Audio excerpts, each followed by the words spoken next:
Good evening, video game fans.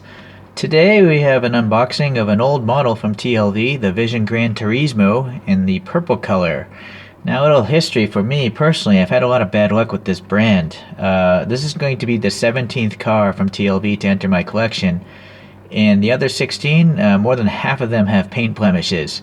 So if you look at the history of my videos, I generally avoid this company because of the paint blemishes. If these cars were cheaper, I'd probably have all of them. But they're pretty pricey, so I kind of expect perfection. Let us hope that this model doesn't have any problems. Okay, so this is another car from Gran Turismo. So Gran Turismo is an awesome video game on the PlayStation platform. And this car was in the Gran Turismo 6, which came out in 2013. The video game, and this is supposed to be a car from 2020, so it's supposed to be a car that came out last year, but they predicted this back in 2013. Okay, so let's see what we got here in the package. A little card here in some Japanese, blank on the back, some info on the back, legalese, whatever. You gotta put your own mirrors on. That bothers me about this company. But let's take a look at the car. Please, don't have problems. This car is so awesome looking, I had to get it, and I was lucky that I found it locally for around the same price that it was selling for when it first came out. I'm not sure exactly what year this came out, but on eBay this thing is selling for like 2 times or more. Okay, so I'm not going to put the mirrors on in this video. Let's cast down again, get some better light here for you. Yeah, let's take a look at this car. So some statistics of this car. Even though it's a car that lives in the virtual world of a PlayStation, it was designed by the London design group of Nissan, the London branch, so Nissan Europe. And according to some articles online, I think they made an actual 3-dimensional model of this, although I couldn't find pictures of it. In the virtual world, this is supposed to have all-wheel drive, and it's supposed to have a twin-turbo V6, and it's a 2+2 coupe, I guess. I'm not sure how you get some back seats in there. I'm not even sure if the engine's in the front or the back. I assume it's probably in the back. And it's supposed to be a hybrid powertrain, so beyond the engine itself, it's supposed to have 3 electric motors. And so theoretically in the video game, it's supposed to make about 700 horsepower. So if you look at it though, does this look like a car that would exist in 2020, even though in Gran Turismo it came out in 2013? I think it actually does look like a hypercar that exists in the real world today. It's pretty crazy styling, but if you look at the hypercars of today, I think this fits right in. With the crazy convex surfaces and air channeling. In this case, through the front vent here, probably cooling off the brakes, and then it gets expelled out in front of the door, but behind the wheel there. So I think its swoopiness, its character lines, are very fitting for 2020.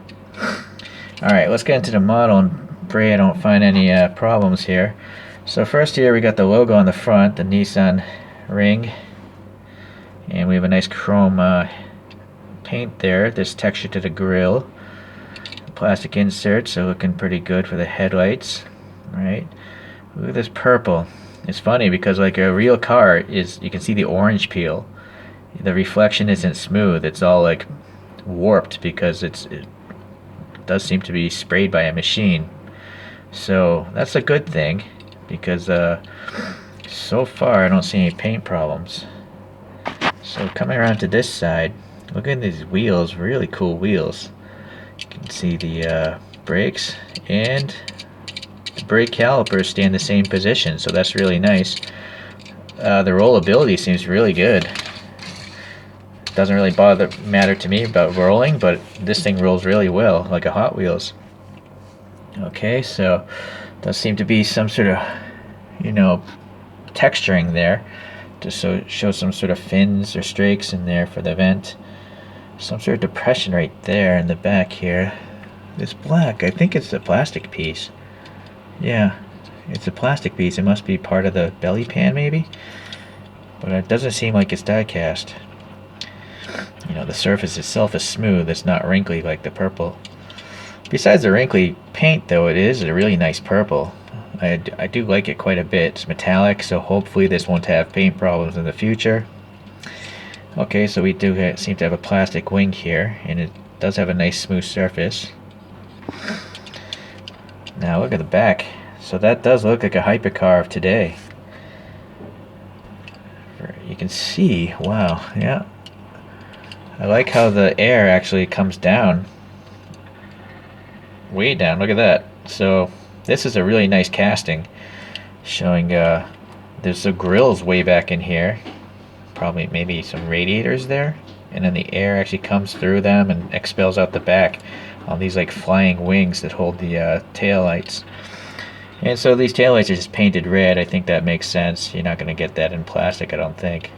Although I guess they could have done it. They could have had a red insert there.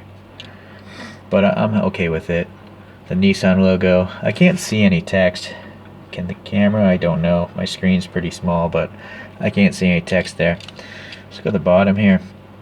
I do like that they write what the car is and the brand itself. And then it says here 2015 was when this model was made, so it's a few years old, not too old. It is riveted. I don't know if all TLVs do that, but customizers are gonna have to drill that out. Nice diffuser blades. Okay, so I don't know where the exhaust is on this car. Of course, this is not a real car, but maybe it's there. Don't know. I mean, there is supposed to be a petrol engine in this, so okay. So nice little rear window there. Nice how this is a separate piece. You can see a little light there, right? So this roof is a separate piece. I'm guessing it must be plastic or something. Wow, so that's interesting. The reflection on the roof is a lot smoother because it's plastic versus the orange peel of the die casting. You see the difference as I move the light around? Very warped, relatively smooth. I have a diffuser up above, so not gonna see each LED. It's supposed to be diffused above this car. Okay, so I think I lucked out. Let me look at it with the naked eye here, because my camera screen's pretty small.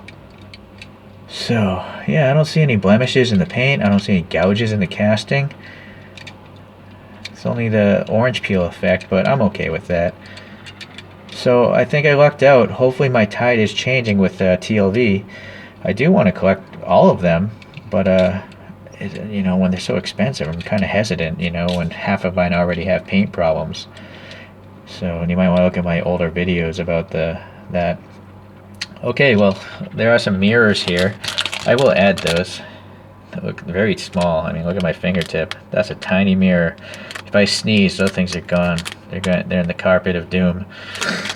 Okay, so I did bring out this. This is a Norev car. This is a Peugeot from Gran Turismo. I don't know what year Gran Turismo though. What version of Gran Turismo? But they're similar in proportion. I mean, these are virtual cars, so it doesn't even really matter if they're exactly the same dimension. But they look like they belong in the same world. All right, wheelbase wise. Yeah, so that works. I think they work well for my collection. Alright, so very happy this time around. A lot of my videos seem to be negative, but if you're paying with your own money, I think you'd probably be critical too. So, alright then. Well, take care and play on.